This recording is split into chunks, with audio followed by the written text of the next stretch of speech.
The mutual interest, I think, by the West and Al-Qaeda could be in hurting or minimizing the power of the TNC or the rebels inside Libya in order for them to create a certain balance equally vis-a-vis the Gaddafi forces inside Libya. Hence, there will be a chance for them to let their any dialogue maybe in the future and where they can have it under the auspices, let's say, of Hillary Clinton, the Minister of State or the Secretary of State of the United States of America, and the European, for sure, Union under what is called the NATO alliance, let's say, militarily. And then we can create a chance for dialogue between both factions or the conflicting factions, I mean Gaddafi forces and the rebels themselves under Mustafa Abdul Jalil. In case this scenario succeeds in bringing down, I mean, the war and letting the peace, arrive inside Libya or rises inside Libya, then we have a great chance of providing stability and economical stability, I mean, back towards the lands of Libya. But I think it will take months and months ahead, or maybe years ahead, to let back Libya to its feet. And just like we witnessed, even though under the Gaddafi forces, he had a great economy or a boosting economy, but unfortunately we didn't have equal and justice or social justice under the regime of Gaddafi towards his own people, and his own corruption has prevailed in bringing down the whole social or the social justice inside the state of Libya. Well, the major question now to many people, John Reith in London, if I could put that question to you, is whether the TNC is going to be a suitable replacement for the Gaddafi regime. And that's a question that's being raised a lot now in various articles by political observers. The government in Britain, where you are, some have been saying that it's been making a hasty approach alongside other foreign powers in immediately recognizing the TNC as the legitimate government in Libya. Do you think that has been a hasty approach, that there's still not enough knowledge about who is making up the TNC and whether they are suitable to replace the Gaddafi regime?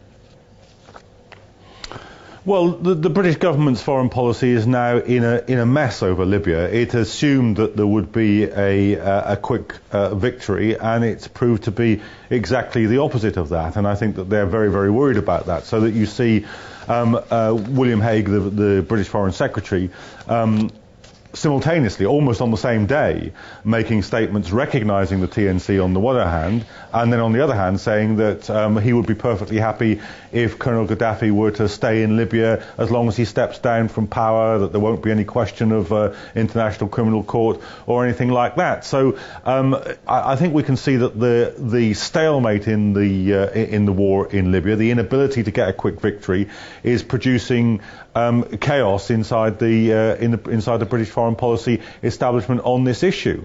And one of the difficulties they have, of course, is that their own intervention in Libya, their own drive to get control of the TNC, has entirely broken that institution as a proper representative of the original revolutionary outburst by the Libyan people. A bought revolution, a revolution that's been purchased by the imperial powers, of course, will only have figures within it who are vying for influence with the imperial powers, who want to create a situation where they are the representatives of the people with the money and the guns inside the TNC. That will produce the rivalries that we've seen break out in an absolutely murderous fashion recently. So the process of intervention, the process of the major powers becoming involved in Libya, was always going to corrupt and break the TNC as an effective representative of the opposition to Gaddafi.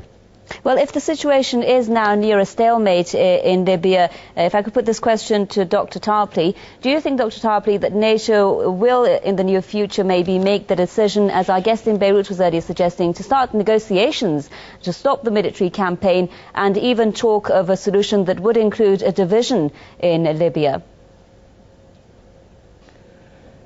I think you're going to have a lot of trouble dividing Libya, because I think this is a country that has strong nationalism, and the fact that Gaddafi is still in power in most of Libya, certainly most of the population, indicates that Gaddafi has real popular support.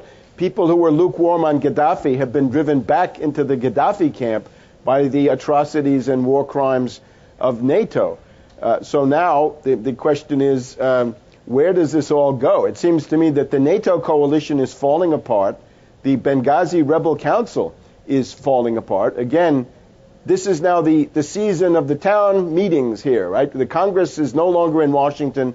They're at home, and they're getting an earful. I know in Vermont this morning, the congressman from Vermont, Representative Welsh, has gotten an earful from a bunch of citizens who want this war ended. The United States is sick of war, and the people are at least, and this has no popular support. It never did. The point I would make is that from the very beginning, the effective armed forces of the rebellion, and it was armed and violent from the first day, were the Libyan Islamic group and Al-Qaeda. And since then we've had, since Al-Qaeda is the CIA Arab Legion and always has been, we've had fighters coming back from Afghanistan and Pakistan all over the Arab and Islamic world have been brought in to fight for the Benghazi Rebel Council. So the press has not done their job, but this is a monstrosity, and this is now the conjuries and gaggle that have moved in to the Libyan embassy on Virginia Avenue here in Washington, D.C. And I think that's something to be really worried about. And I think congressmen will be hearing about that too. All right, well, if you're saying then that NATO is getting help from these militants, in your words, from these anti-Gaddafi forces in Beirut, Mr. Majer Saloom, why then has it still not been able to force Gaddafi out, to end rather the civil war, the conflict in Libya? Why is this war continuing? Or I may ask, what is giving the Gaddafi regime so much strength to withstand? Because I believe there are some still tribes and people who are representatives of the Republic of Libya that they are supporting and backing the Gaddafi regime and himself and his sons, for sure, Saif al-Islam and other ruling sons. But let me pinpoint something that it came up to my mind while Mr. Webster was speaking.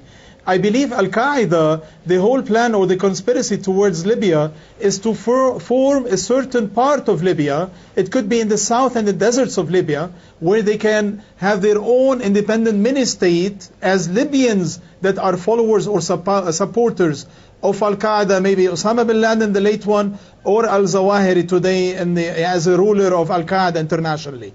Now, the whole situation between Benghazi and the capital Tripoli and Al-Qaeda is to separate those three and make a threesome division inside the Republic of Libya, where Arabs of Libya are divided, unfortunately.